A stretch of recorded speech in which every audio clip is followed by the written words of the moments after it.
tuerie à Charlie Hebdo, assassinat d'une policière à Montrouge, prise d'otage meurtrière à l'Hyper Cacher.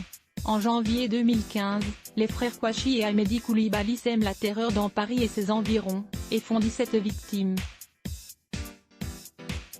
Le procès fleuve de ces attentats s'ouvre mercredi 2 septembre devant la cour d'assises spéciale de Paris, exceptionnellement installée dans les locaux du nouveau palais de justice de Paris, porte de Clichy. Supérieur à Rossi. Une course contre la montre, de Charlie Hebdo à l'Hyper Cacher, sur les traces d'Ahmedi Koulibaly. 3 terroristes sont morts mais 14 accusés seront jugés pendant 2 mois, jusqu'au 10 novembre. Ils appartiennent davantage au réseau d'Ahmedi Koulibaly, car les investigations se poursuivent pour identifier les complices de Chérif et Saïd Kouachi.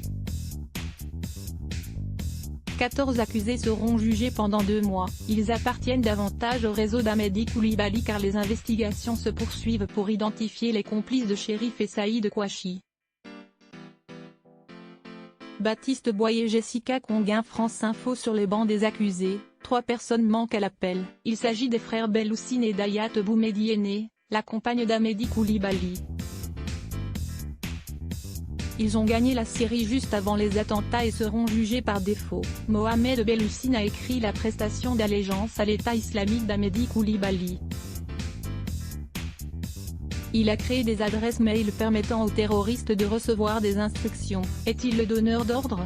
Les juges le considèrent en tout cas comme l'un des principaux complices. Mehdi Belloussine s'est radicalisé aux côtés de son frère aîné. Sa mission était de mettre à l'abri Hayat Boumediene en Syrie. L'épouse religieuse d'Ahmedi Koulibaly est quant à elle accusée d'avoir financé l'achat d'armes et de matériel pour les attaques. Est-elle toujours vivante? Selon les informations de France 2, une djihadiste affirme l'avoir croisée sous une fausse identité dans un camp de réfugiés en Syrie.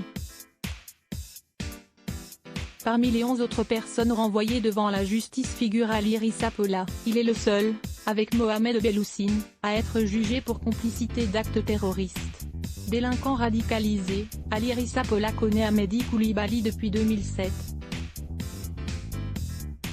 Il est soupçonné d'être la cheville ouvrière du dossier et apparaît comme le point de contact entre les différents protagonistes.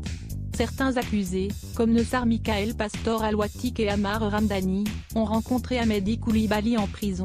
Le petit groupe était surnommé la secte de la buanderie. L'ADN de Nessar Michael Pastor Al-Watik a été retrouvé sur 2 armes du terroriste. Les 2 hommes se sont vus juste avant les attentats.